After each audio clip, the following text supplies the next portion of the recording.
time, students. Now this is a very important moment in your life because you're about to learn a very nice expression, okay, which is to be supposed to. Oh my God, this is very important. I hear that all the time in movies, in TV series, Netflix, you name it, okay? To be supposed to is you always use when you have a certain expectation because the person or the thing has a reputation because he's in a position of having that reputation, okay? So for example, as you know, I am your teacher. Okay, so my duty, my obligation is to teach you, right? And your obligation as a student is to maybe listen to me. I don't know, okay? But the thing is, you expect me, from being in a position of being a teacher, that I teach you, right? So you could easily say, Teacher Maha, you are supposed to teach us. Okay, we expect you to teach, right? You have a certain reputation because you are the teacher, right? So this is what we expect from you. Believe me, you use that all the time in English, okay? So let's take a look at the examples. You are supposed to arrive on time, okay? So maybe they had a deal, they have an agreement, they set an appointment, and the guy came in late, okay? So you said, you are supposed to arrive on time, okay? Right? Or maybe in a question, let's see, what am I supposed to do now? What do you expect me to do? Okay, so let's pay attention because we always use verb to be plus supposed to, okay? And the verb comes in the infinitive. You are supposed to arrive.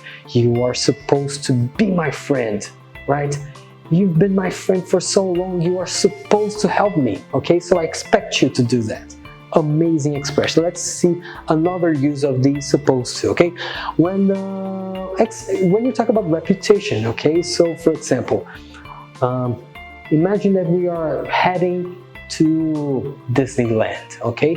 So we all know what Disneyland is. It's a fantastic place. It's the best amusement park in the world, probably, right? So we could easily say, this was supposed to be the best amusement park in the world, right? Why? Because we expect that from Disney, okay? As we all expect that Brazilians are supposed to like soccer, right? I don't like soccer that much, but I know that Brazilians are supposed to like, right? We expect Brazilians to like. He's supposed to be a great doctor, right? Right? That's it. Can you see it's very easy to use, and believe me, it's very common. Okay, let's take a look at the expressions. Okay, sit down, stand up. Okay, we already seen sit down and stand up in different moments in our course here in IBL, right? But now we are combining them together. Okay, so sit down is the action of sit, right? But this is a phrasal verb, right? So they use down as a preposition to emphasize the direction, right? So sit down, okay? And the opposite will be stand up, okay? I'm standing up right now, okay? You are probably seated, right? I don't know, okay? But if you're standing up, don't worry, sit down, okay? Or if you are in a chair, stand up, right? Okay, sit down, please, I'll be right back. No surprises with that, okay? Change one's mind. Okay, that's it. Did you change your mind about the trip? Okay, so change your mind is like when you are indecisive about something. You don't know exactly what to do. I don't know if I get married. I don't know if I buy a house. I don't know how to invest my money. Oh my God. Okay, I have to change my mind. Okay, so you have to convince somebody, right?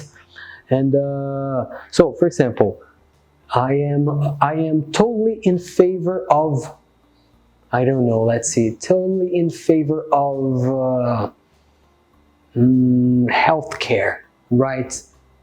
But maybe you are against it, and you have to change my mind. You have to make me believe the opposite thing I believe now. So, can you change my mind? right? Can I change your mind? Okay, that's it. Very good expression. Did you change your mind about the trip? Okay. To deal with, okay, this is a synonym for face, not face. This is the noun face, okay, but face, it could be a verb when you have a situation and you have to face, you have to see the consequences as per se, okay? So, do you have to deal with that, with many problems at your work?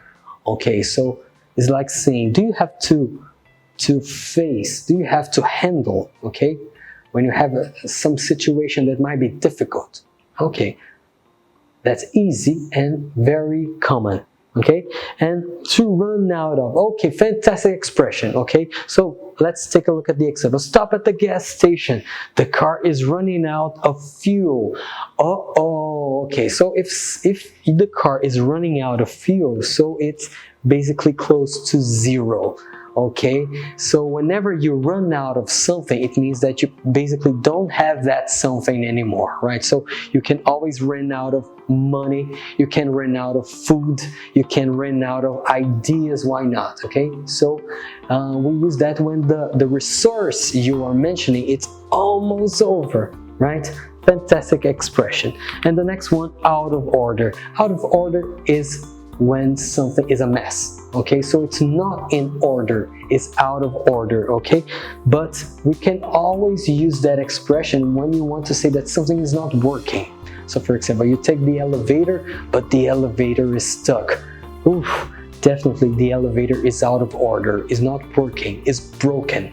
You name it, okay? Let's see the example. We can use the ATM, right? It's out of order, okay? So you won't get your cash there, right? And that's it.